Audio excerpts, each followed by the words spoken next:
Ho, ho, ho. What is good, everybody? We are doing Aaron's naughty list for Christmas. You know, it's Christmas edition, so we got to do a little naughty list. And I got my names right here. And all of these people that are on the naughty list, they were bad this year. So they're going to get coal in their stockings, and we're going to get right into it.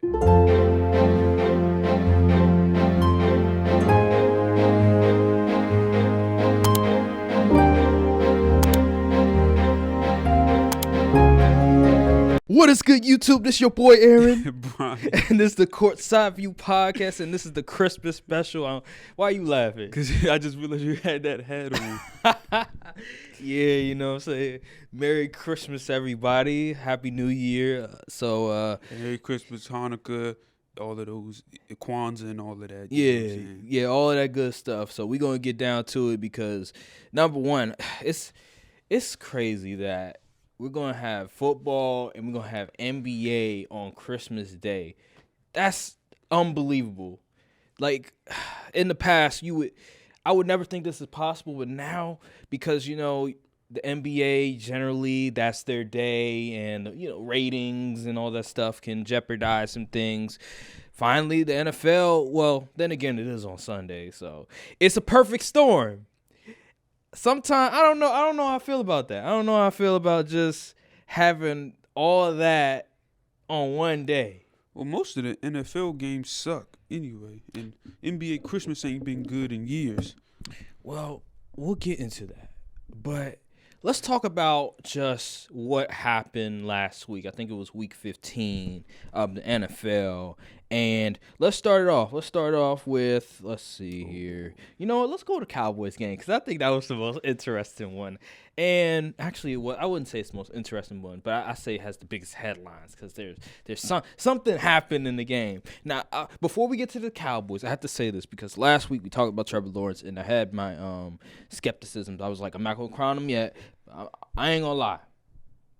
Trevor Lawrence, he's here to stay. He's here. He has finally stamped himself as one of the best quarterbacks in the NFL. Now, is he top 10 yet? I wouldn't say yet, but I see the potential. He's a star in the making, and we got to give him his flowers because he was sensational. 4 touchdown passes. Something like against the Cowboys. Oh, my God. I think he had like 300 yards passing. He was the driving force of that team. They were down big, came back, took the lead in overtime, and won the game. Man, he made some spectacular throws. Dude, to Zay Jones, you name it. Dude was incredible. And just from the Cowboys' point of view, you know, I'll let you talk about that. How did you feel about the Cowboys this game? I was like, you know, the first half I was like, yeah, I said, yeah, this is the football we should have been playing all year. And then the second half came, and that's when everything just went boom. Kelvin Joseph is a war criminal. That man, you are up 17 points. Why are you biting on a double move? Like, bro, they're trying to go deep. What are you doing? And like, oh my goodness. And then the pass rush gave up. Well, they didn't give up, but they let the freaking, I don't know who it was that was rushing the passer out there. Let him hit my QB's arm while he was throwing. He threw a pick and they put them in a good field position. And then it was just an avalanche. And it all started because Kelvin Joseph. I'm glad they benched him because this is ridiculous. You are a second-round pick, dude. Like, oh, my God. You guys miss Anthony Brown? Because he was horrible, but he wasn't this bad. I mean, good. It's like it's getting to the point. Trayvon Diggs is getting bored over that side because they don't even have to throw it to him. Right. They playing find the scrub on whoever CB2 is, and it's disgusting, and I hate it. Yeah, your defense is depleted because you guys have some injuries going on, and all you have now is really Micah and Trayvon Diggs, and everybody else is either mid or the scrubs. Because Leighton Vander Esch went out that game too. So you guys are very depleted. And then D-Law playing on a broke foot. Micah banged up. I don't know what's going on. And then talk about that last play to end the game. And What is Noah Anthony? Brown. Noah Brown. Noah, you caught 2 touchdown passes. Let's applaud the brother. Yeah. You dropped 2 other passes. You are not on to something. What are you like? This is what I'm like. And then what made me mad? It's not about. I wasn't that mad that we lost because I knew we was going to lose. Didn't I say in the group that we was going to lose? But I got on the podcast before. I was like, oh yeah, we going to win. It's the Jaguars. No, I saw a stat that made me change my mind instantly. It said the Jaguars were 0-20 against NFC opponents for over a span of period. And I said, oh yeah, we're going to lose. Because that's always what happens. We always be on the wrong side of history. But I'm not mad at this loss. I mean, I am mad at the loss, but I'm more mad at the response to this loss from the NFL community. They are now I don't understand how this is the main goal now. Everyone's saying Dak isn't the guy anymore. It's Dak's fault that his man dropped a wide open mesh route past the sticks into the hand of the receiver? Are you crazy? He was 23 for 30, 256 yards or so, 3 touchdowns. 1 pick, yeah, he probably shouldn't have threw that. But I'm not giving him blame from that other pick. He had a 17-point lead and his defense gave it up. Kellen Moore, we needed a third. It was 3rd and 10. Kellen Moore, the genius offensive coordinator, instead of running the ball or running a short route, a short little screen or something to get them to use their last time out, what does he do? We're going deep. We're running 4 verts on 3rd and 10 with the game on the line. And then my defense gave up 500 yards. Elite where? Oh, my God. Elite.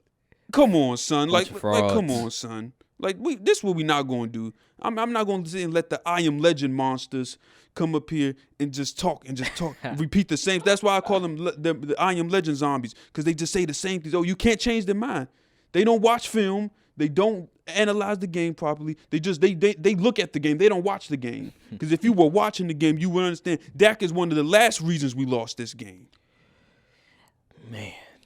Wow. Talk about LaShawn McCoy's take on Listen, Dak. he's the leader of the I Am Legend, man. I don't got nothing to say to dude. I'm going to let him. He gets paid to talk foolishness on TV, man. Forget what he talking about. Seems like he still got that that Eagles sort of he's a fan of the Eagles, and he played for the Eagles, so you already know bro, he's going to hate. In the span of 2 minutes, he said Dak was trash, above average, and then average. I'm like, dude, make up your mind. I ain't got nothing to say. This man, he a chaos agent at this point. I don't got nothing to say to dude. Yeah, it's bad take after bad take. I think he had a bad take about Lamar, I think it was a couple of weeks ago.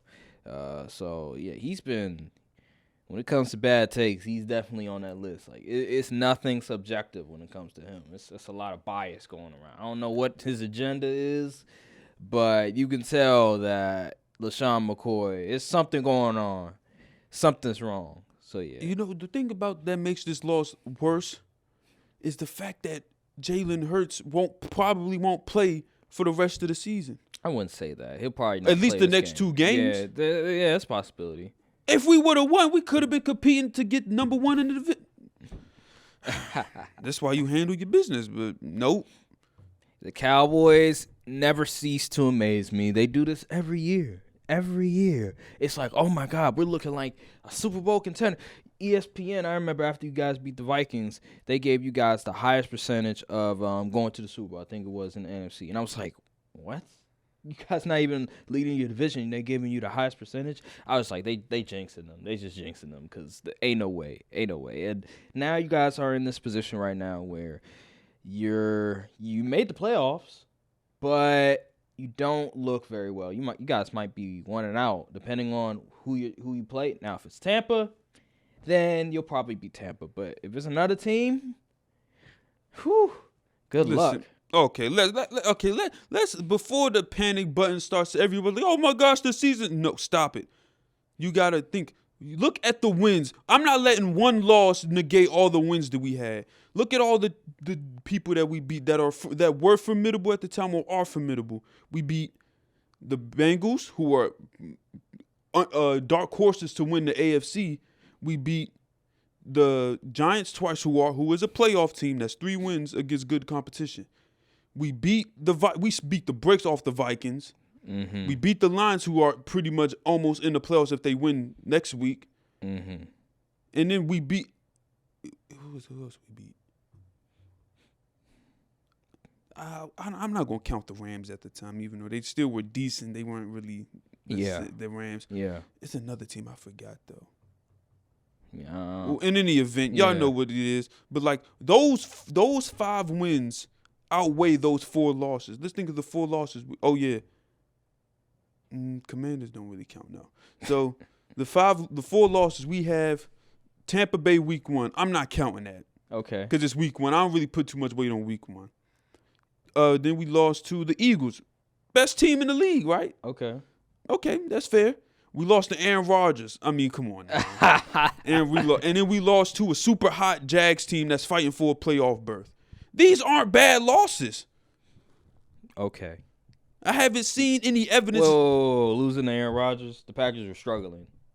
Aren't they winning now? Oh, aren't they beat the Bears they can possibly and make the Rams. playoffs. Come on now, they beat the Bears and the Rams. No, it's. Reason I'm like the Pack because he owns the Cowboys. Like, come on now. Okay. This is a however many times we play him a year thing. Okay, whatever. Well, I'm not putting those losses over the wins. Keep believing, because it's gonna make it hurt more when you guys lose. So keep believing in your boys.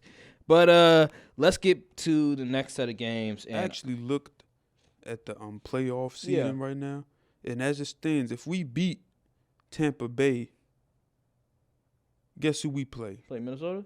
Play Philly? You The conspiracy is tingling. Oh man, let's get it. All right, let's go to the next game. Yeah, let's go to the next game. I want to go to the craziest comeback in NFL history, and that is the Vikings and the Colts game, which happened on Saturday. Now, let me tell you something. Almost gave up. Jeff Saturday, it's time. It's time to hang it up, brother. You tried. Number one, who's the owner? Jim Irsay? That's the owner? I know what you're trying to do. You trying to tank. Because there's no way that you can sit here and tell us that was the right hire. Because the dude has never coached before. He was working at a network, working at ESPN as an analyst, and all of a sudden he's going to go coach a professional football team. Like, let's stop it.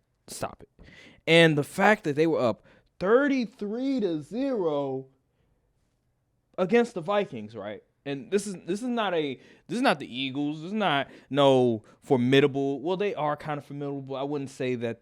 Nobody really respects them.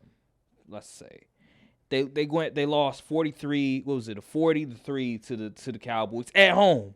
So this is that team, and they have Kirk Cousins, and you let them come all the way back and let them beat you? What is wrong with you? That is crazy. And it was the biggest comeback in NFL history. You can't do that. That's unforgivable. And next year there has to be changes, because there's no way you can have Jeff Saturday coach this team next year after what the hell happened. That was an atrocious performance. How did you feel about the comeback? I was elated. I was excited. You had a parlay, right? Yes, I had money on the line. Of course. And the Vikings stepped up to the plate and stood on business. I wish I would have bet the live money line when it was like the odds was crazy high. I wish I would have bet them, but I got it in at like 600, so I won a little extra money. But yeah, I think I left during the middle of the game to do something. Then I came back and I was like, they starting to score. And then I was like, they scoring more. I said, there's no way the coach choked this, right? I had to look up in the middle. I was like, what is the largest comeback? And it was 30. I said, yep, they're going to come back. Yeah, that was an embarrassment. Yeah, I don't know what the heck happened. Justin Jefferson, man. Because Stephon Diggs was doing a number to him in the first half, but then that second half, whoo! He was Stephon Gilmore? I said Stephon Diggs. Stephon Gilmore. Blame Jalen, because he was the one in group chat about some gilly lock. And I was like, it was okay. And then he went ghost after that. Oh my God. He was cooking him Giving him all them routes. Giving him the whole route tree. Stephon Gilmore, can you rob a bank or something real quick so they could release you and you could come play for the Cowboys? Do something to get released. Coming to Packers. We need corners desperately. Get caught with 2 pounds of weed in your car or something. I need you to play. I need you to suit up for the Cowboys immediately. Yeah, that whole team was getting cooked out there. And Kirk Cousins. Listen, I'm not going to be like Joy Taylor say, he's not clutch narrative is over. Stop it. I'm still not sold because in primetime games, we all know, especially Monday night. No, was it Thursday? Is it Thursday night or is it Monday night? It's Monday. Monday night games, we all know this dude be he be choking. So let's stop this Let's stop this now. Let's not be prisoner of the moment. Oh, Kirk Cousins is clutch. No, let's stop that. I need to see him do this in big games, not against the Colts on a Saturday. Let's stop that. So. Yeah, amazing game. Those Saturday games besides that Cleveland game was fire? Yeah, the Dolphins game was really good. Yeah, that Cleveland game was horrible. Ugh. As expected. Honestly, I didn't watch the game. And AFC North football is terrible. I didn't watch the game because I was like, I'm not about to watch the Browns versus the Ravens without Lamar Jackson. We're not doing that today. So, but let's get to another game that had a crazy outcome, and that was the Raiders and the Patriots game. And, bruh. I thought my team lost in the worst way of the week. Bruh, how do you, first of all, you're going to do a lateral. You're up, it's a tie. You're tied up, and that's a just go to OT. 0.0001% chance that it'll even happen. Maybe even lower that'll be successful. Come on now. Just Ramondre Stevenson, just get down. That wasn't him. Oh, that wasn't him? That was Jacoby Myers. No. I'm saying I think he ran the ball and then I think he lateraled it to Jacoby. Yeah. Bro, just get down. Just get down. Don't pass it. And Jacoby Myers, dude, that's not necessary. Just get down. You don't have to do all that. The Raiders, do you really trust the Raiders in OT? Let's be for real. Just get down and let's get to overtime. But no, you wanted to try to make a play. It's dumb. And then Mac Jones. Oh my God. Woo, man. You talk about drama in New England. Dude, can you at least try to make the tackle? You were looking like a little boy out there getting. You try to tackle Chandler Jones and see what happens. At least try to tackle his legs or something, grab his legs. Man got stiff arm. Dude got stiff arm like he was a little kid out there. Oh my God, that was horrible. That was horrible. How did you feel about just that epic collapse by the Patriots? I don't know what I was doing. I didn't see it live. I think I was watching Red Zone, but I didn't see it live. But I looked up. I said, that's how they lost? I got on Twitter and see everyone was talking about. I was like, what happened to the Patriots? And then I was like, that's how they lost? That's unbelievable. If I was a Patriots fan, I don't know what I'd do. Yeah, I was watching it live, and I just couldn't believe it. I was like, wow. I've never seen that before. I've never seen a player just, he's tied up. You're gonna go to overtime, and a failed lateral pass, and the defensive end catches it, the pass rush catches it, and then goes for a touchdown. I've never seen that before. That's crazy. Especially a Bill Belichick team. Ever since Tom Brady left, it's been a lot of blunders going on in New England. So, wow, man. Between the Vikings game and the Raiders game, I don't know which one is crazier because both of them we've never seen before.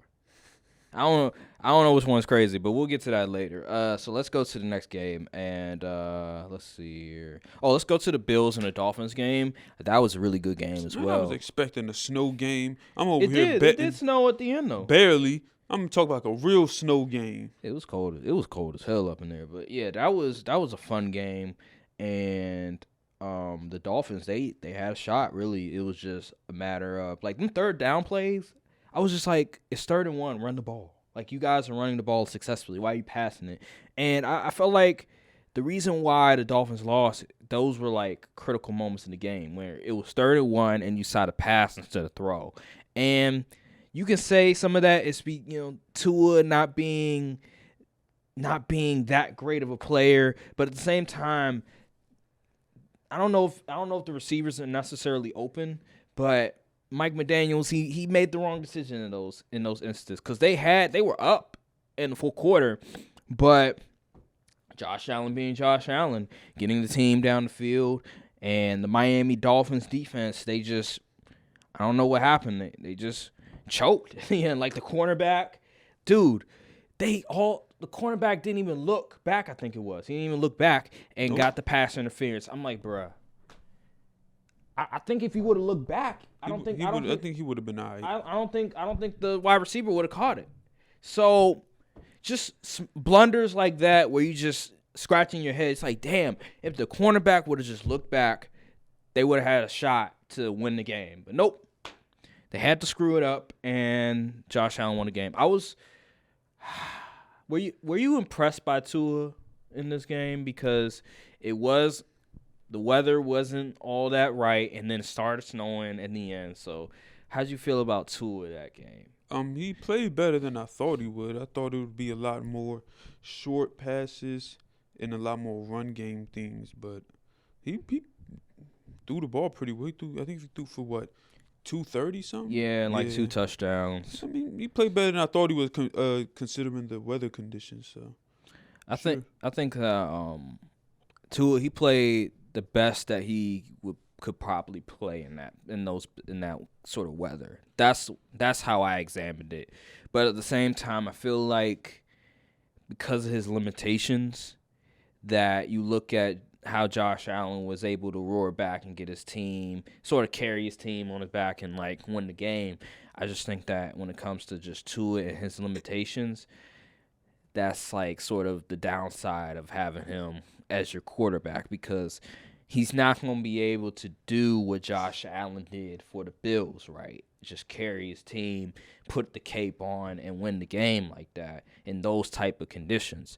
And another thing that concerns me about Tua is when he came out of college, when his first year starting with Alabama, what really sold me is that he was really good with utilizing his legs. Like he could throw the football in the pocket with accuracy, because he was one of the best when it comes to throwing in the pocket. But he also utilized his legs, his scrambling ability. He doesn't do that no more because of the hip injury in college, and then also in the NFL, he's had some injuries. And you see that he don't have that explosiveness that he used to when his first year started in college.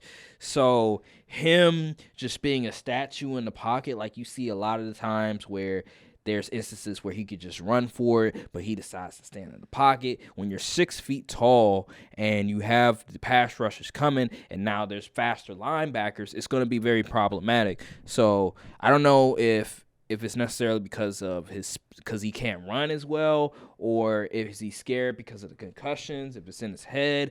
But I think that with Tua, he needs to like really utilize his legs more, because there was instances where I'm like, okay, bro, like it's time to move, like get out of the pocket, try to make something happen, because those type of games, there's going to be a lot of instances where you're going to have to go off script. And you saw with Josh Allen and Tua at the same time, he wasn't able to do that. But he didn't make no mistakes.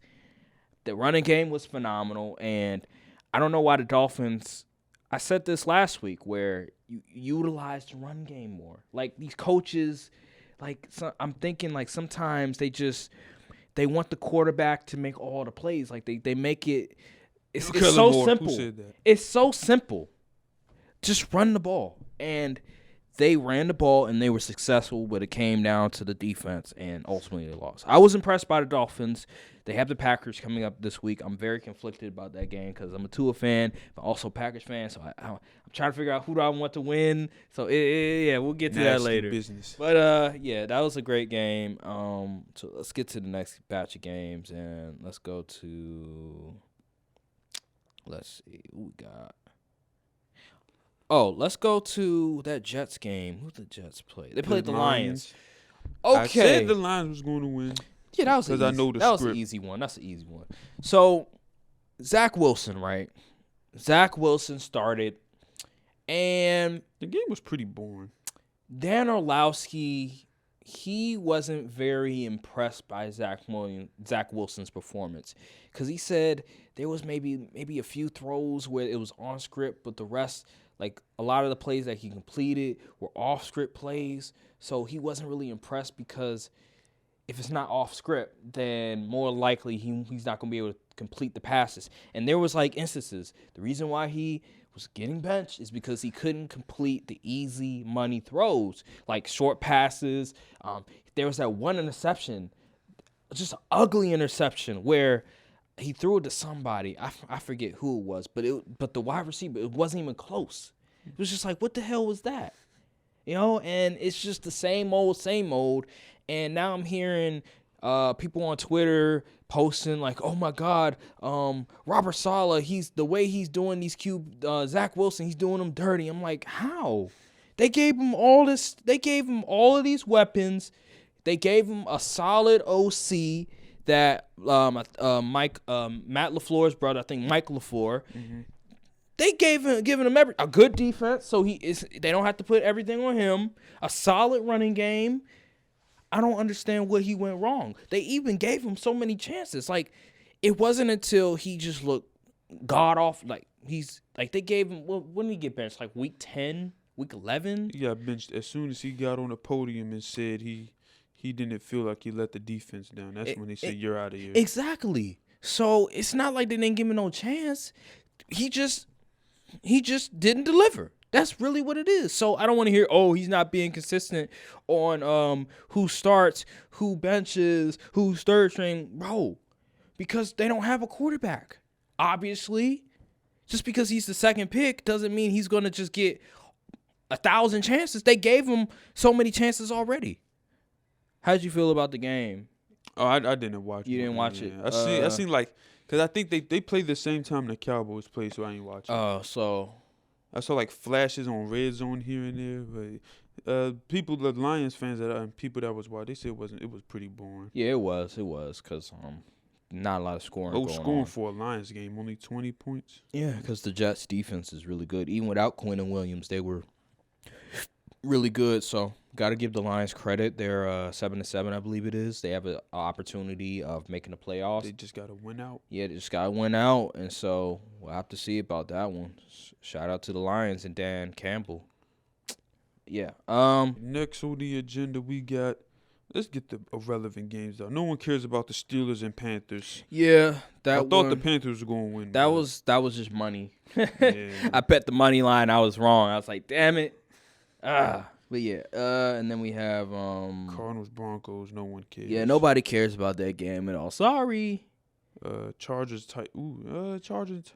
I don't know who I predicted to win this game. I think you picked the Chargers. Okay. I picked the Titans because I thought that number one, I'm not a believer in just the Chargers. I think that they're allergic to prosperity, but I was wrong, and I thought that the Chargers weren't going to be able to stop Derrick Henry in that rushing attack. I thought they were going to just dominate the game, dominate the line of scrimmage, and lo and behold, Justin Herbert, he was able to pull a rabbit out of his hat, pull some magic, and they were able to get the W. So that's really what it was all about, just Justin Herbert's heroics again. So, yeah, shout out to Justin Herbert. He's definitely put to bed the social media quarterback whole narrative thing. Let's go to Chiefs another Texans. Yeah, that one. That was, y'all got on the Cowboys all last week saying, hey, y'all, why were y'all in the close game with the Chiefs? The actual freaking Texans, they took the Chiefs to the OT. At least we won in regulation. But you ain't going to hear nothing about the Chiefs being in a dogfight with the Texans. Well, you were at home. Chiefs were on the road. So? What you mean? The better team's supposed to handle business, right? Well, they did handle business, right? Oh, okay, but my team ain't get that. But y'all were at home, so it's worse. That's literally they went down the street to play us. Okay, so what? It's not. How many Texas fans are there? You think in Dallas Stadium, AT&T Stadium, maybe 50. Okay, that's come on now. it. Like, come on now. Let's It was be at real. least 1,000. Let's be for real. Like, it wasn't a whole lot. So I don't. You see how the goalpost is moving? I can't talk to the Iron Legend monsters. Let's start talking about it from the point of view from the Chiefs. And I was shocked. I really was. I put money on this game. I thought Patrick Mahomes was gonna do his thing, and I was wrong. And he wasn't really moving the needle until, overtime and fourth quarter. So Jared McKinnon, he had a phenomenal game, especially fantasy 10 perspective. 10 for 92. Yeah, he was really good that game. Travis Kelce, he did his thing, but the Texans, they just I don't know what it is, but they See. Here's the thing: you can compete, you can fight, but majority of the time, the team with the actual dudes is going to win. Yeah. You need dudes at the end of the day. Yeah, you're And right. Texans just don't got enough. Yeah, you're right, and they're fighting, but I don't know. Lovie Smith, he's trying to keep his job, but dude, y'all are 1 in I don't know how much. It's bad. They're out here. 1 in 12. 1 in 12 and 1. So he's trying to keep his job, but I don't know. I'm looking at the box score, and I'm just confused as to how this game was this close. Was it like some special team stuff that I missed? I think it was. It might have been. It might have been a block. Might have been a muff punt or something. I forget, but it was some crazy stuff going on in that game. But yeah, nothing really much said about that one. You know, Chiefs. Are the Chiefs they number 1 in the conference? I think the Bills are. Oh, they do got the tiebreaker. Yeah, I think the Bills are. They both have the same record, so. So let's go to Bengals and the Bucks. Now that game, it wasn't looking too good for the Bengals. But then, second half roll around, Joe Burrow. I'm telling you, Bengals best team in the AFC right now. They look phenomenal. They look scary. Like the defense, go down 20-something points to Josh Allen and see what happens. They are scary, and then they play. I think they play the Bills Monday night too. So that'll be. I think either this week or next week. So that'll be interesting. That'll be really interesting. They play the Patriots this week, and next week they play. Where they at? They play the Bills on January 2nd. That's gonna be the game. That's gonna be really good to see because.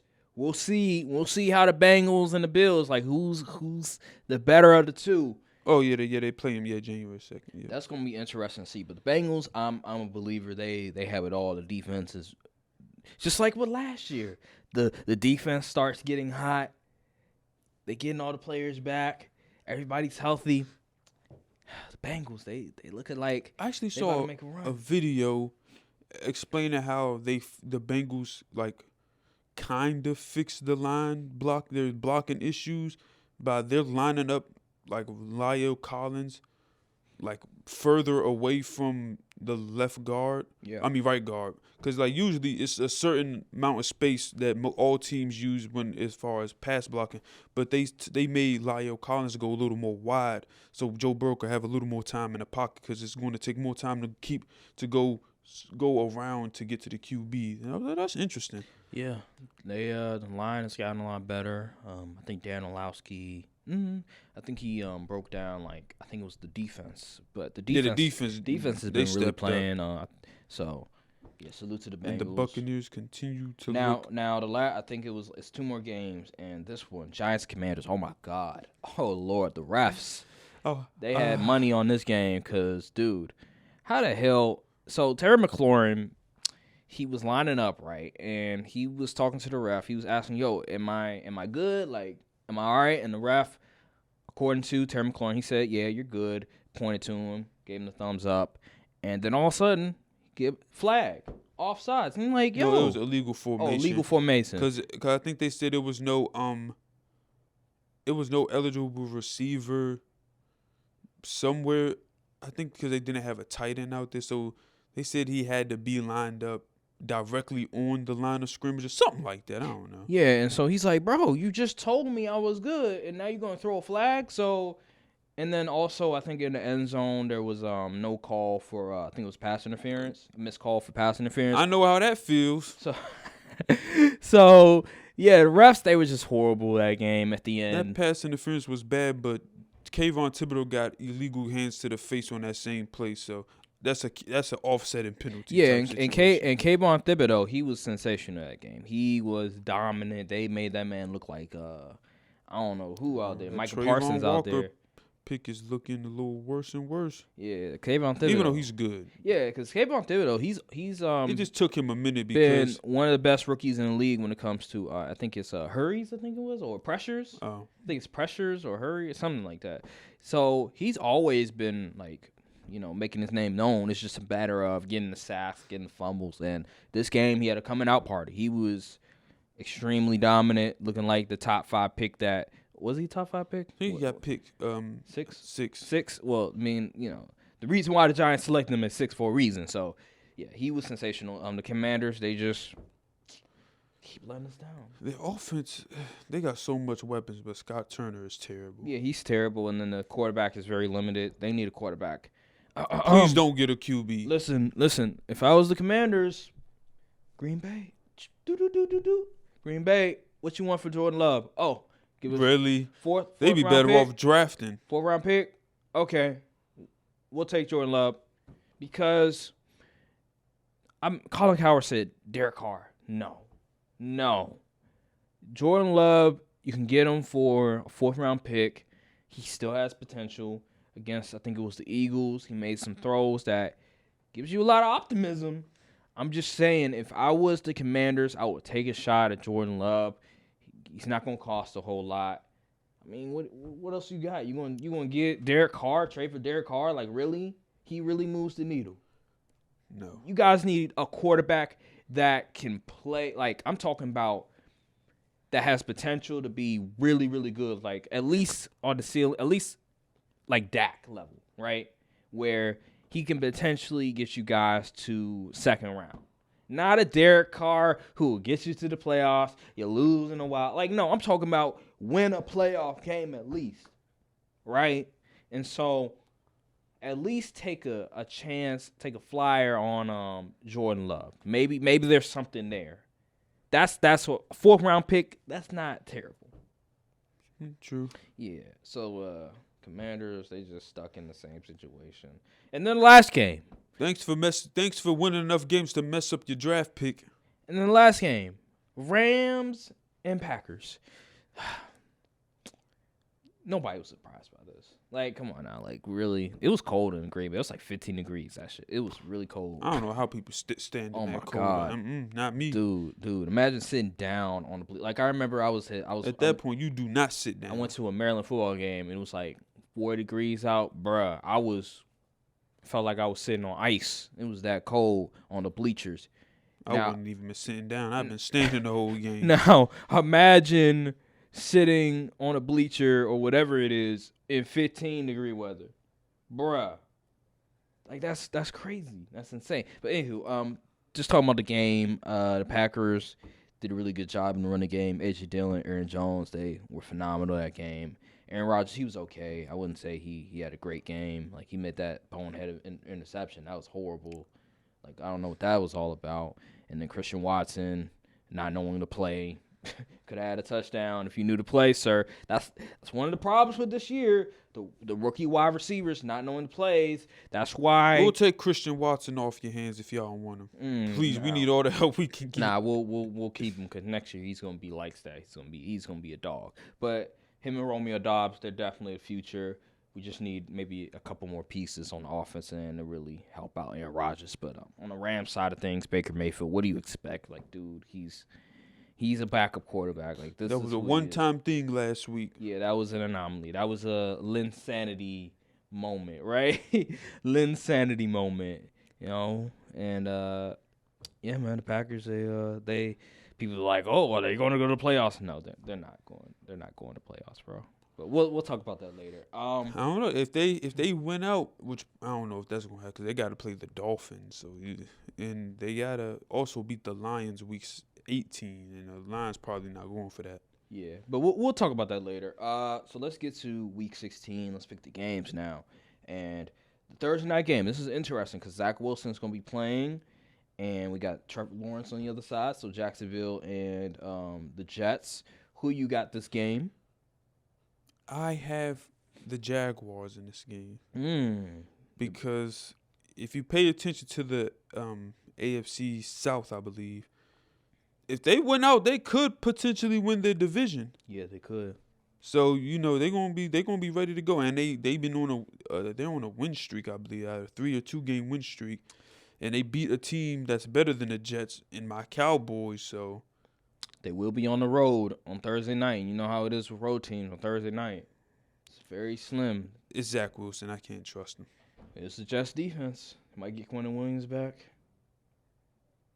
It's still Zach Wilson. I don't trust him. Midday. Okay. I'll say this. I'll go with the Jacksonville Jaguars as well. The way that they're playing right now, they've been playing really good. Trevor Lawrence has been sensational. I don't know if he'll play as well against this Jets defense because we already know Sauce Gardner and DJ Reed and Quentin Williams and them boys. They know Joe. True. They held the Lions to like 20 points. So, yeah, I'm going to go with Jacksonville. Zach Wilson starting. Yeah, it's just not looking good. Bills and Bears, I'm going to go Bills. That's a no-brainer. Saints and Browns, who cares? But I'm going Saints. I'm going to go, man, this is... I'm rooting for. I'm picking games based on how much chaos it would cause as far as playoff standings. I'm gonna go with the Browns. They're at home. It's like whatever type of pick. I'm gonna go Browns at home. Let's go Texans and Titans. Titans is the easy one. The Texans have been playing fairly close. Yeah, they have been playing fairly close. And the Titans could very well lose this game. They need to win. The Titans are favored by 4 points. They need to win bad. Yeah, because the Jaguars right on their tail. Yeah, Seahawks and Chiefs. I'm gonna go Chiefs on this. Seahawks season is done. I'm gonna go Giants and Vikings. This is an interesting one as well. I'm going to go with the Vikings. I'm gonna go with the Vikings. I don't see how I'm gonna go with the Vikings as well, even though Giants might cover the spread, but give me the Vikings. Bengals and Patriots. Patriots. I think they're done. You can't recover after no loss like that. They are in New England, but I will go with the Bengals on this one. Lions and Panthers. Lions easy. Falcons and Ravens. No Lamar. Oh my God, this is horrible. I'm rooting for chaos. Give me the Falcons. They lost to the Browns. Give me the Falcons. Even though Desmond Ritter's starting, give me the Falcons. Commanders and 49ers. 49ers. That's easy. Eagles and Cowboys. Ooh. Now here's the thing. No Jalen Hurts. Jalen Hurts is a possibility, but he's probably not. It's doubtful. Don't even risk it. You locked up the division. I'm going with the Eagles. I don't care if it's Gardner Minshew. I've seen the Cowboys lose to a backup QB before. Mark Sanchez. How many years was that? Y'all were still solid. Y'all were still good, though. I'm going to go with the Cowboys because I know they're going to try to take advantage. Yeah, okay. Well, I'm going to go with I know this. This team they always do stuff like this. I'm going to go with the Eagles. Raiders and Steelers. Bruh. Raiders and Steelers? Yeah, Raiders and Steelers. Oh, my God. This is a Saturday night game, man. I ain't watching that crap. Yeah, I ain't watching that. I am. I'm lying. I'm going to go Raiders, I guess, even though they're in Pittsburgh. Win. I'm going to go Raiders. Packers and Dolphins. Man. This is a chaos or smart analysis. This is a tricky one because the Dolphins, they could lose this game. I ain't gonna hold you. And the Packers, they could win this game. But I'm going with the Dolphins. I don't trust the Packers defense. Wait a minute. The Cowboys played at 4 on Saturday. Oh, that's interesting. Okay. Well, I don't know why they didn't flex it, but whatever. Yeah, they should have did that. They should have did that game for like 8:00. That would have been dope. But anywho, I'm going with the Dolphins on this one. I'm sorry, I just can't trust the Packers defense. Chaos. Upset of the week. I'm going Packers. What? Wow, I'm shocked. Okay, Broncos and oh Lord, this is like the toilet bowl. Give me the Broncos. The defense is still elite. Give me the Broncos. Yeah, I guess. Buccaneers and Cardinals. Give me the Buccaneers and Cardinals. Give me the Buccaneers. Yeah. Colts and Jaguars. Chargers easily. I said Jaguars. Chargers. Chargers and Colts. Give me the Chargers. That's an easy one. They started Nick Foles this week. God bless you. Who the Colts? Oh, really? Yeah, they started Nick. I didn't even know he was on the team. Yeah, I didn't even know he was on the team. God bless you, Colts. It's gonna be a long end of the year. So, all right, that'll do it for the picking games. Let's see what we got else. Okay, NBA Christmas games. So, let's look at the slates real quick. We're gonna pick It's terrible, but Sunday, we got 76ers, Knicks, Lakers, Mavericks, Bucks, Celtics, Grizzlies, Grizzlies. No, my bad. No, that's right. Yeah, Grizzlies, Warriors, Suns, Nuggets. Okay, so It's not as bad as I Lakers thought. and Mavericks. I'm going with the Mavericks. I don't trust the Lakers without. If we had AD, I'd say probably the Lakers, but nah, I'm going Mavericks all day. Sorry. Yeah, I agree. So let's go 76ers and Knicks. Knicks has been hot. They've been hot recently, but I'm going 76ers Yeah. because Knicks always lose on Christmas. Like it's just an annual thing for them. It's just every time they're on Christmas Day, they just have to lose. I'm gonna go 76ers this game. Bucks and Celtics. This is a good one. This is the game right here. This is the one where everybody got to watch this The game. Celtics have been backsliding a bit. Give me the Bucks. Yeah, give me the Bucks this game. Give me the Bucks.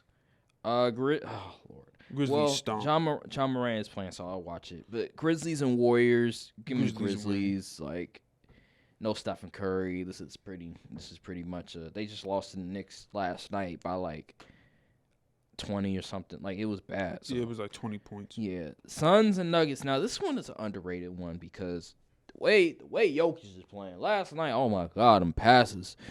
Whew. You know what? I'm gonna go with the Nuggets. This game. The Suns just lost to the Wizards yesterday. I can't trust them. Oh, they did? Yeah. What? Wow. Bradley Beal scored like 15 in the fourth quarter. Monty Williams was yelling at DeAndre. No, actually, yes, but did you see I sent to the group? Well, it was because at first it was Mikal and Ayton arguing over something. I don't know. And then it spilled over to the bench. Yeah, so that's what happened. Yeah, I'm going to go Nuggets on this one. The way that Jokic is playing right now is just incredible. And they couldn't get 25 points, Jokic. I know. Like, you couldn't get 20 for me? Like, dude. Damn. You got a triple-double. Yeah, you got a Jason Kidd triple-double. All right. Let's go. I'm sad. What happened? I'm sad.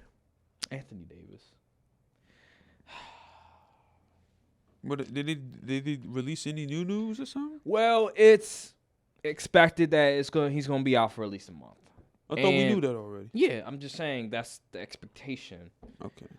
He was playing some of the best basketball of his career, and the Lakers, with all of the inconsistent, they were competing, right? They were competing with Anthony Davis, and if they made a trade, they'd have a great chance of really competing in the Western Conference. But now that Anthony Davis is gonna be out for a month, and Rob Pelinka sitting on his ass doing nothing, after everybody said let's wait until December 15th, it's over. It's a wrap. They're not gonna make no trades because now they have an excuse. It's a wrap because without Anthony Davis, you're putting all of the onus on LeBron James to try to carry this team. And we all know that LeBron James he's old. Like, dude is 38 years old, and he's not getting any younger. And the pieces around him, like, come on now, Patrick Beverley, Lord have mercy. He's terrible. Kendrick Nunn is horrible. How come every time these dudes that were decent, they go to the Lakers or LeBron team, they start stinking up the joint? Expectations, and they're just not living up to, their role gets increased as well, a lot of times. So when your role gets increased, there's more expected out of you, and they're not comfortable doing that. Like Patrick Beverley, he's playing more, more minutes. So what's in Kyle Kuzma's case that he actually got better when he left? Well, Kyle Kuzma, he got more opportunities, right? Okay. And because when he was with LeBron and Anthony Davis, he wasn't comfortable being the third wheel. But remember, the first year LeBron came, he was doing his thing. Like, dude, I think he dropped like 42 in like 3 quarters one game. Like, him as the second option is cool, but him as the third option, fourth option, you don't know if you'll ever get, how many shots you'll get. You might get 5 one night, you might get 9 another night. Like, that's not, he needs like shots. He needs to get his shots off, and that's why he's thriving in DC.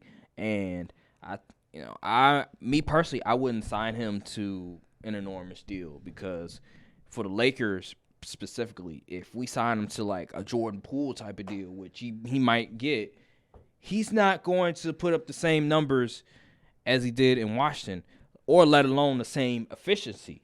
So I'm looking at somebody that I know. He's like, we should trade for Kyle Kuzma and re-sign him. I'm like, bro, Kyle Kuzma is not going to fix your problems. And I'm like, dude, I do not want a Tobias Harris situation. You trying to? What do you mean he's getting paid this much? No, what I'm saying is that you paid a guy an enormous amount of money, expecting him to produce the same way he was the year prior when he was with the Clippers, averaging 20 plus. But then when he's with you, he's underperforming. I don't want that same situation. Because when he was with us, he was averaging like maybe 11 points. I don't want a guy getting paid $140 million to be averaging like 11 points, probably doing the same thing that the other players on the team are doing, missing threes consistently. No, I'm not doing that. Now, he bring better, defensive toughness, but nah, we need somebody else, and it's just unfortunate. But yeah, let's see here. Between the Colts game and the Raiders game, right, which outcome was more shocking to you? Colts in I'll say the Patriots game. When they the ladder, because that's just like the comeback was one thing, and it was embarrassing, but like people were kind of like rooting for it, and like you could start to see the momentum change.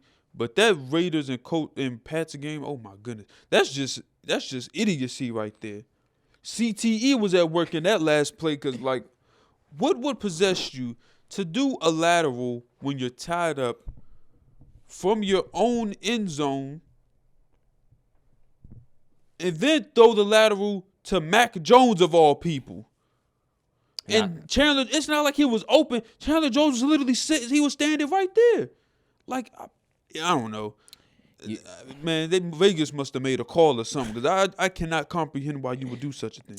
Yeah, that game was – I was going back and forth. I think I agree with you on that one. I think that game was very surprising, because that's really – like, you learn that – they probably learned that at – Pee-wee football. Like, dude, don't do that. And the fact that in a professional football game that you would just do something so idiotic, right? It makes no sense. And the Colts game, I mean, we've seen teams come back from crazy deficits. And before. Matt Ryan is the QB of the Colts. Yeah, Matt Ryan is the QB. The Colts aren't a very good football team. So it's possible the Vikings are a dynamic offense. But this game right here, a Bill Belichick coach team doing something like that against the Raiders of all teams, that was very surprising. So I'll have to go with the Raiders game as well. Here's another thing. NFC and AFC picture, the playoff picture right now it's incredible. It's insane. So you have the Chargers and the Dolphins. They're the 6, I believe they're the 6 and 7 seed, I believe it is. And then the 5th seed would be, I can pull it up real quick. It's the 5th seed. I'm trying to remember. Or is the Jets the 7th seed? It's a lot going on. I know that for sure. Where is it? It's a lot going on, but it's. There you go. All right, so 1 seed in the AFC is the Bills. The 2nd seed is the Chiefs. 7th seed is the Dolphins. 3rd seed is the Bengals. 6th seed is the Chargers. Okay, stop. 5th seed is the Ravens. Yeah, 4th seed is Titans. 5th seed Ravens. That's wow. Ravens are still in the playoff picture. Yeah, they're still in the playoffs. That's man. Yeah, that is kind of surprising. Wow. I mean, no, they're 9 and 6, I think. No, they're 9 and 5. 9 and 5. I mean, yeah, that makes sense. Wow, they're still.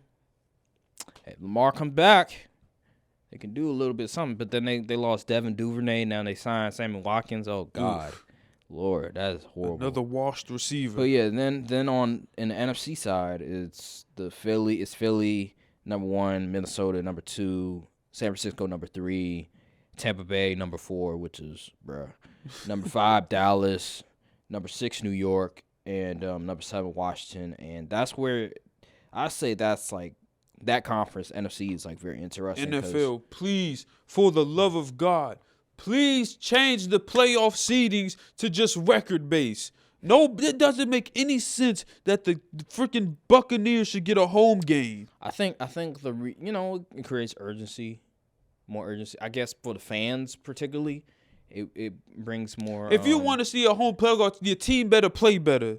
That's yeah. the way I think about it. Forget them folks. It's the NFC playoff picture is very interesting because it's not Green interesting Bay, at all. It is. It really is when it comes to the 6th to the 9th seed, right?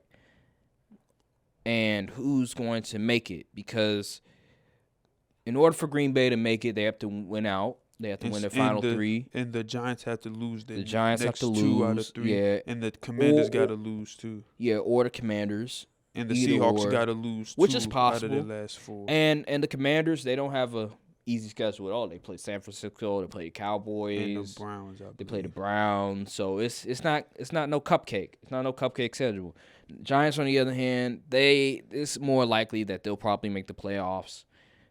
And then Detroit, it comes down to, okay, is Green Bay going to win out? Yeah, and then Seattle, they don't have an easy schedule as well. So it's interesting to see just how these teams are going to sort of approach the final 3 games, who's going to win, who's going to lose, because the schedules they're not as easy as people, I'm looking at the playoff bracket on NFC side. I'm not seeing much any upsets. The only possible upset I can see happening is, I guess, the Buccaneers kind of being upset, but the Vikings. They say Cowboys 1 and done every year, so how would that be an upset? The Vikings, you never know. If they somehow match up against they're not losing. Like, imagine, but the Lions, then that's a discussion. Imagine like the Packers or the Lions as the 7th seed, and they go up against the Vikings in the first round. That's a possibility. I'm just saying. Now, how confident I'd be, I wouldn't be too confident in the Packers specifically. Well, I take that back. The Packers, Aaron Rodgers in the playoffs against Kirk Cousins, I'll take my chances. The Lions too. Lions, they play really well against the Vikings, so that's an upset right there. But I'm just saying, as it stands right now, every other team though, I mean, Cowboys, I don't know. Tom Brady, he doesn't look the same. Team looks very lost right now. I bet he'll revert back to prime form if it's the Cowboys playing against. You know how these teams do. Yeah, but on the AFC, I see potential upsets in the AFC. Interesting. Wherever the Dolphins end up, if they do make the playoffs, wherever they end up, it's going to be interesting because I think they have a lot of sort of the components that can potentially win a playoff round, depending on who they play. So, for instance, if they play like, let's see here. They matched up with the Chiefs now currently. Yeah, but if they play, if they're lucky enough to play like Tennessee or something, or the Jacksonville, if they're lucky enough. They'd have to somehow get the 5th seed. Yeah, that's why I said if they're lucky enough. If they are the 5th seed, then they could definitely. Actually, I don't think they can because the 4th and 5th, the 4th seed is division winner. Yeah. I'm just saying. So, like, for instance, the Chargers lose a game, right? Oh, okay. I see what you're saying. And they go and the Dolphins win out. I forget the Ravens and the Bengals be in the same division. Yeah, and the Dolphins so happen to win out, right? Okay, and they get the 5th seed because Baltimore right now they're without Lamar, it's looking very bad. So yeah, if they get that 5th seed and it has to be like Tennessee, well, it's going to be either Tennessee or Jacksonville, then more likely, even if it's not that, and they play, let's say Buffalo again, they have the capabilities of beating Buffalo because they went to Buffalo and they almost won. It was just a matter of the defense not showing up it again. So that could be a very interesting team. The Chargers, on the other hand, I'm not as. I'm watching out for them. If they get healthy, get Joey Bosa back, get some pieces back, then they can make some noise. But it's going to come down to coaching to me. Brandon Staley, like, what is As he it gonna? currently stands, they play the Bengals. They could very well upset them. I don't know. That's just how special Herbert is. He is special, but the Bengals, they just look so good. They look really good. They look dominant. Don't matter when it's playoff time. I know, but the Bengals been there. It's not about who's the better team. It's about who's hot. But the Bengals, they've been there before. It seems like Zach Taylor, they figure out something. They have an identity. Joe Burrow, he's one of the clutchest quarterbacks in the NFL. I feel like the Bengals is just, I don't know. It just seems like they're one of those teams that I can't see them getting upset. Just the way that they're positioned. Said that last year about the Chiefs, and look what happened. Nah, the Chiefs, there was some cracks in the wall. And remember during the season, they were struggling a little bit. And I think it was in the middle of the year. There were some cracks, especially defensively. So I'm not. And then Patrick Mahomes, he was inconsistent at times. So you sort of started to see some of those sort of deficiencies from the Chiefs. They weren't as dominant as they were the past 2 years when they went to the Super Bowl. So it'll be interesting to see what transpires. Hopefully the Dolphins make it, because it'll be sad if they don't. And yeah, I hope Jacksonville makes it. I would really love to see Jacksonville in it, because Titans are just a snooze fest, bro. We seen this story. We seen the story before. Like, I'm tired of seeing Ryan Tannehill and these. Like, come on now. They're not a fun team to watch. Yeah, they're not. I want to see some new faces. I want to see Trevor Lawrence, And it'll be a nice storyline. So that'll be interesting. Another thing. So Colin Cowherd, he was talking about Derek Carr, right? And he's talking about, if I had to build a quarterback, if I had to, like, pick a quarterback to build around or something like that, and he named like 15 names, and he put Derek Carr in his top 10. I'm just like, what the hell are you talking about? So I got an idea. 15 quarterbacks you would pick to build around. Who are your 15 quarterbacks? Okay, we already got the obvious people, usual suspects. So let's rank them. Because if we don't, we got to rank them first. So number 1, Patrick Mahomes. Now, number 2, Herbert over Josh Allen? Yes. Really? Yes. Herbert haven't been there before. Talent. Josh Allen got talent too now. He's not more talented than what? Herbert. Come on, you running ability, throwing, his arm is just as good. But Herbert doesn't make crackhead maneuvers like Josh Allen. Josh Allen is Allen, he be hooping against the Chiefs. Okay. I'm just saying, man. This isn't about who's hooping. This is about building a team around. I don't know, bro. I've seen Josh Allen big games. Herbert, on the other hand, can he get to the big games first? I mean, he's been in an AFC championship game. Can who? Josh Allen. He's been in an AFC championship. I said, can Herbert get to the big games first? If you want to put what's his face, Josh Allen at 6, I mean, go ahead. But I'm taking Herbert. I gotta see it first. Okay, that's fair. But I'm big. All right, you go. All right, so then we'll go. All right, 2 and 3, which however you want, and then 4. Burrow. Of course, Burrow for sure. 5. Rodgers. Go Rodgers. Okay. What about 6? He had Trevor Lawrence at 6. Me. Not yet. Not yet. 6. I want Iguodala. Let me stop. Probably Hurts. Yeah. Yeah, he's really improved a lot. He's in the MVP conversation. I agree. Because he was home with Hurts. I forgot where he ranked him, but it was like, it wasn't even, I don't know if he was, it might have not been in the top 10. It was atrocious. I'll go Hurts at 6. 7, I'd probably go Lamar. I don't think there's anybody else where I would say. Sure, that's fair. Yeah, I'd go Lamar. And then I'd probably go Lawrence next. For the simple, just talent alone. Yeah, and he's young. Yeah. And then 9, man. This is where it gets interesting because I'm Dak Prescott, put him Nah. at 9.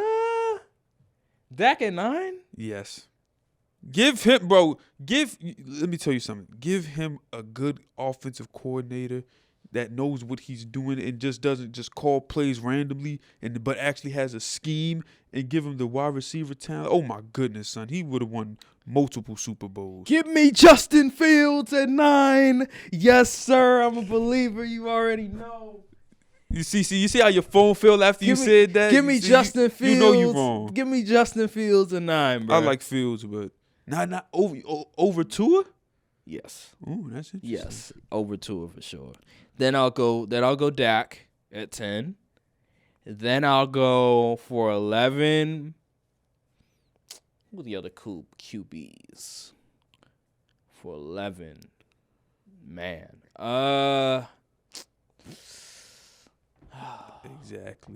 Exactly. I'm going to go. Should we just put Tua in? I'll go Tua. No, Kyler.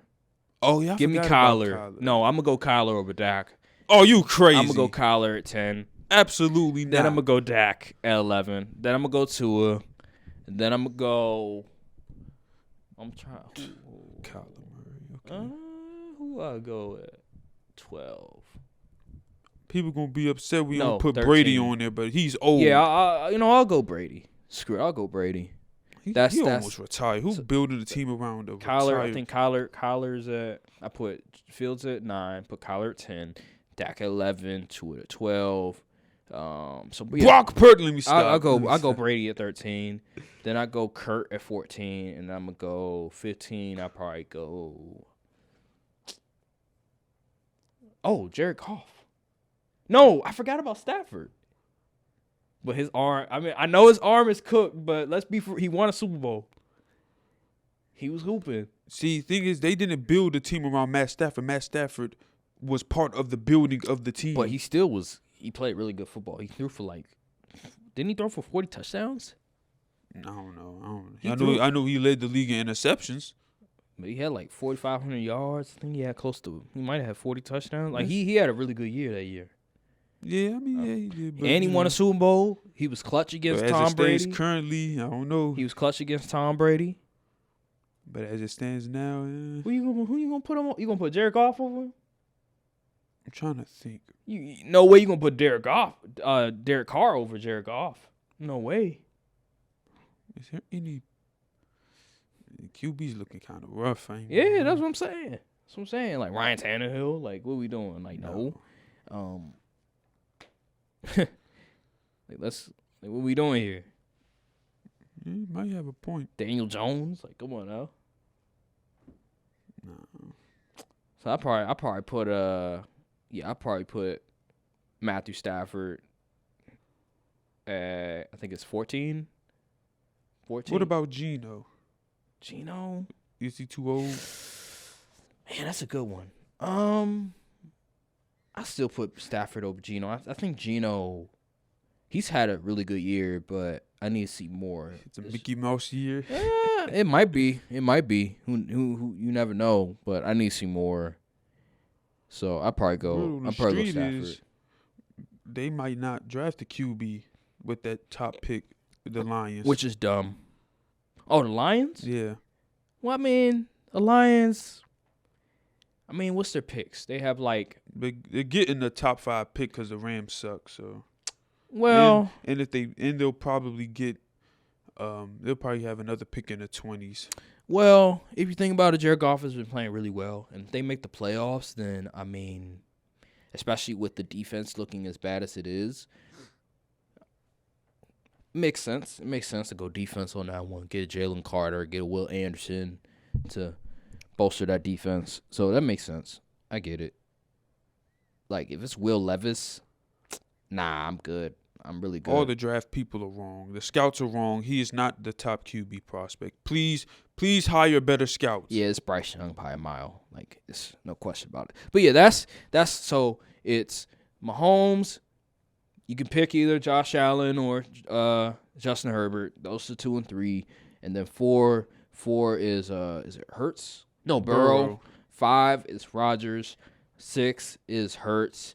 7, Lamar. 8 is Lawrence. 9, Dak. you have Dak. I have Justin Fields. 10, I have Dak. You have Kyler? T-Law.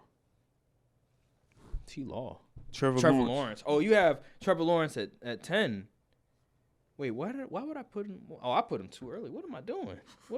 Yeah, I have Trevor Lawrence. At I think it's 10. Yeah. And then 11. Kyler. Yeah, Kyler. And then I have Kyler I have Dak at 11. 12, I think it was Tua? Yeah. Yeah, Tua. 13, I have Brady. And you have let's just put Brady. 14, I think I put Kirk, and then 15 I put Stafford. Okay, that's the 15 right there. I think we're missing like someone pretty good, but I can't remember. All right, so last topic of the day. Before we hold up. Oh Lord, what do you got now? I don't remember seeing this on the itinerary. What is that? It's Aaron's naughty list. Oh Lord. It's Christmas, right? So we all know that a naughty list, Santa Claus. That's his naughty. That's Santa Claus work. So I'm Santa Claus right now. I got the beard on. Hold on, I'm about to put this on real quick. Yes, sir. Oh Lord. Don't be fooled. That Christmas hat has a Lakers on it. Oh, yeah, didn't your fantasy team? Isn't your team out the playoffs? He came up here and gave all of them speeches and pre-game talks, and his team ain't even make the playoffs. Went on a Mickey Mouse run and still ain't make it. Ho, ho, ho. What is good, everybody? We are doing Aaron's naughty list for Christmas. It's Christmas edition, so we got to do a little naughty list. And I got my names right here. And all of these people that are on the naughty list, they were bad this year. So they're going to get coal in their stockings. And we're going to get right into it because I'm not happy at all about what they did this year. So here we go. Aaron's naughty list. Number 1, Tom Brady. Listen, Tom Brady, you are on the naughty list because number 1, you decided to not stay retired. You unretired after you retired to come back to this awful, awful franchise when you could have stayed home, be a family man, and made sure that your marriage was intact. But no, you wanted to come back, play another year after you won 7 Super Bowls, after you went out like a man, you went out the best way that you could in the playoffs. You had to do that. So, sir, you're on the naughty list. You're on the naughty list just for that alone. Number 2 on the list is Russell Wilson. You're on the naughty list because you deceived people. You lied. You made it seem like you were still that guy, but you're not. So you're on the naughty list. You're going to have coal in your stocking because, number 1, you signed that crazy contract. You're stealing money from the Broncos. That is not good. That you're naughty for that one right there. And the way that the Broncos are looking right now because of you, if you only scored over 18 points a game, you guys would be in the playoffs right now. So, Russell Wilson, you're on the naughty list, sir. I don't care. You're saying all the stuff. Oh, I'm praying to God and all that. You're doing all this other stuff. I don't care about all that, sir. You're on the naughty list. Number 3, Rob Pelinka. We all know why you're on the naughty list. The fact that you are sitting on your ass, sabotaging this franchise, the Lakers franchise, when you have LeBron James and Anthony Davis. Now Anthony Davis out for over a month because you made the guy play all these minutes because he don't have nobody else that can step in for him. Did you see how he sprained his ankle? I've never seen anything like this before. Yeah, it was crazy. He's the first person I've ever seen sprain his ankle while in the air.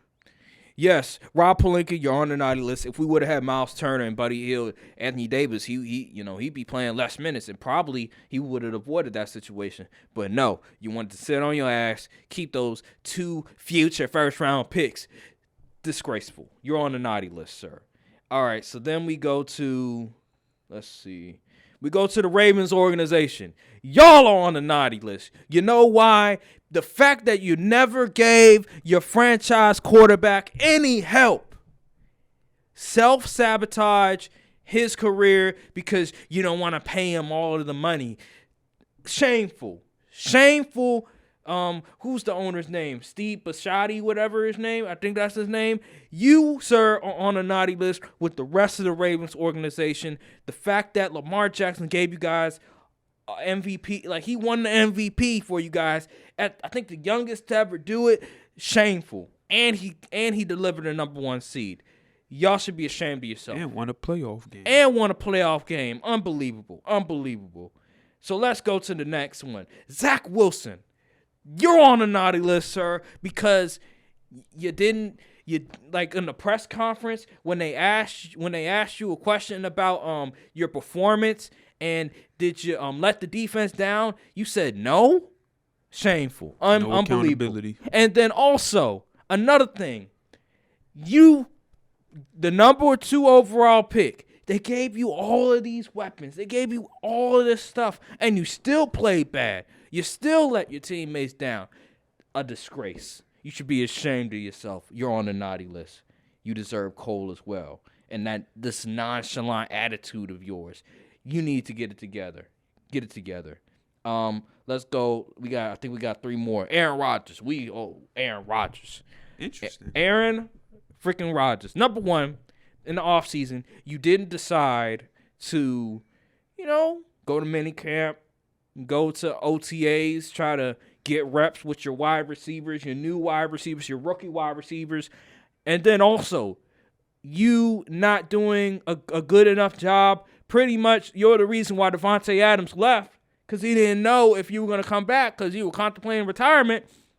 Shame on you. And then you're pretty much hijacking the Packers organization, right? Holding them hostage because you were contemplating leaving, going to the Broncos. Shame on you, sir. You're part of the reason why this team has underachieved. Shame on you. And then you're taking perks and all this other stuff. Like, come on now, man. You're a quarterback for the Green Bay Packers. You need to be better than this. You're on a naughty list. All right. So then we have, let's see. We got 2 more. Nikola Vucevic, you're on the naughty list because you sold me in my parlay. The fact that you couldn't get 1 rebound in 8 minutes, 3 minutes in the fourth quarter, the last 3 minutes of the game, and then 5 minutes in overtime. The fact that you couldn't get 1 rebound, you're on the naughty list, sir. You cost me money, so you're on the naughty list. And then finally, Bill Belichick, the greatest head coach of all time in the NFL. You're on the naughty list because you sabotaged your quarterback, the person that you drafted in the first round a year ago.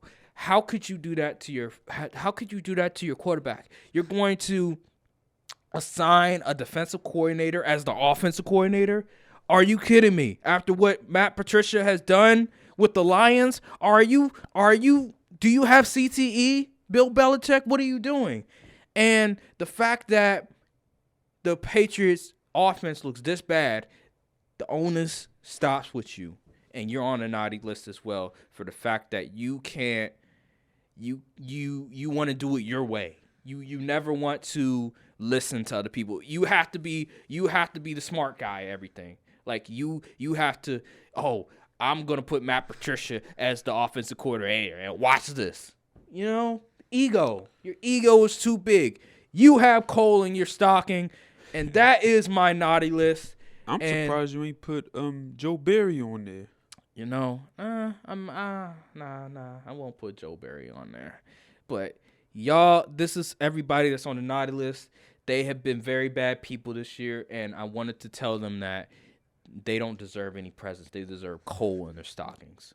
And that'll do it for Aaron's naughty list. Aaron Claus's naughty list. Yes. I probably got stuff on me and stuff. I was thinking about wearing the entire episode. I was like, nah, I don't want to do that. But yeah, whatever. But yeah, I think that'll. Is there anything else we need to talk about before we leave? Oh yeah, I have to address. I lost the bet the Courtside 5 did not hit last week. Them games was unpredictable, man. Like, you can't blame me for that one. Don't we gonna come back this week and we gonna hit this time? Yeah, all right, we're gonna hit this time, yo. Because it was cooked. It was almost cooked day one because the Vikings was about to lose. Yeah, but we gonna get it right this week. If you tailed and you didn't hit, I say gamble responsibly. You cannot blame any. This is not financial advice. This is just suggestions. You know what I'm saying? So hey, do better. Hey, I lost. Make sure you 2. do your own research. I lost 2. I thought that John Morant could get a few rebounds, because he usually gets a few rebounds against the Nuggets. I was wrong. He got 1. Nikola Vucevic can get 20 points. I thought he was going to get me 20 because he usually plays well against the Memphis Grizzlies. You mean Jokic? I said, what did I say? You said Vucevic. I said, I keep thinking about, I was just so mad that he sold me that 1 rebound. But yeah, Nikola, Jokic, him, I thought he was going to give me 20. He gave me 13. So, it happens sometimes. Julius Randle, he sold me as well. Klay Thompson, he sold me. I thought he was going to give me 15. He gave me 11. Like, it's just, I don't know what it is. Like, these players, like, it's so close. It's like they want to sell sometimes. Like, why? Vegas be putting, they be putting the word out. Like, yo, we need you to. People be thinking we be joking when I say Vegas be putting in the call. They absolutely do. Yes, they really do. A lot of money be at stake on these gambling sites. Like, how does Nikola Jokic not drop 20? What? Only attempt 12 shots? What? Jaren Jackson got good defense. I will say though that, man, have you ever not watched a player for like a good amount of time, but then you'll tune back in and watch them maybe like a primetime game, and it'll feel like the first time you watched them. That's how it is for me with Ja. I'm like, yo, this guy is like, his ability to get to the lane, just relentlessly get to the lane and get to the hole, like, it's amazing. It's incredible. I don't know how he does it. Like, it's like the guy is literally guarding him. There's help in the painted area, but he's still able to get to the lane and get a layup. It's guys like 6'3" doing this. Yeah, I don't know, bro. He's one of the best finishers in the league. Like, just his ability to use both hands. I'm just like, damn. He's a right-hander, and he used his left, and I don't know how he did it. Like, his body control. John Morant is crazy, and then Jokic. If you watch Jokic, like, oh my God, like his passing. I don't know why he didn't try to score on Steven Adams more. Dude was cooking him. He's like, you know what? I'm gonna just be Jason Kidd today. Be just Jason Kidd. But someone on Twitter said if Jokic wins a ring, some sinners gonna have to move. I saw that. I was like, man, that ain't gonna happen anyway. So I guess he gonna stay where he at. Patrick Ewing gonna have to move. Lonzo Mourning gonna have to move. Actually, they probably moved right now. The way Jokic's playing, they probably move you to the side, because Jokic, he's putting up like it's possible you can win the 3rd MVP. It's possible. They got the number 1 seed. Yeah. This is why, Rob Pelinka, please make a trade. They have the number 1 seed. We beat the Nuggets twice this year. We almost beat the Celtics. We almost beat the 76ers. We almost beat the Clippers. Who else did we almost beat? So a lot of almosts. I know, right? Where the wins at? I know, right? Well, we beat the Nuggets twice. We beat the Pelicans. We beat the Pelicans. Dude, if we get Buddy Hield and Miles Turner, we have a shot. Oh my goodness. Speaking of the Pelicans, Zion. Oh my you couldn't get 20 points. I was sick. I was so sick. I had him. I think I needed him to get He 22. was getting locked up by Drew Holiday. Nah, see. Sometimes I be forgetting like, oh, this player is playing this team, and they got this matchup. Like I remember, I think it was the Blazers were playing the OKC, and I was like, oh, Dame, give me Dame 25, right? It was like I think I had Dame 25, Mitchell 25, and I forgot that Lou Dort was gonna be guarding him. Now Dame still got 25, but it was hard to get. It was really hard. I was sweating. But Donovan Mitchell, like, dude, I had forgot Donovan who they Mitchell played. 25 on one, but he's only scored 23. I was like, oh, they played the Jazz. They played the Jazz at home, and they blew out the Jazz. Like Jazz got their ass whooped. NBA National Blowout Association. And Donovan Mitchell dropped 23. I was like, bruh. And then that's the game I'm talking about. And then Zion dropped 18. I need him to get 20. So I needed Mitchell and Zion to get 2 more points. They made the call. The National Blowout Association has gotten out of hand. Yeah. This is why regular season hoops is terrible. No one wants to watch a blowout every night. Bruh, last night's game, Nuggets versus Grizzlies, that was supposed to be a really good game. Exactly. Getting blown out, letting Jeff Green dunk on Zaire Williams. I was like, bruh, come on now. Dude like 40 years old dunking on Zaire Williams, who's like 22. Like, what are we doing here? What are we doing? They got to fix the blowout. They got to do something, man. People Yeah. sitting out. I saw a stat. It said it was games missed by the top 10 that lead the league in scoring. In 1996 to 97, it was 20. 2021 to 2022, it's over 100. It's like 112. Yes, it's bad. It's not many people that's playing 82 games nowadays. I don't understand. Like, we're in the most talented era and the most athletically gifted era of hoops ever, and yet the product is more washed down and watered down than anything. Yeah, it's bad. It's really bad. But yeah. I think that'll do it. Well, I put my life in these sentences. Fucking right, it's either that or life sentences. I'm relatives with Benjamin. I used to give a fuck about my luck when I was innocent. Now what the fuck is up? I'm at your neck like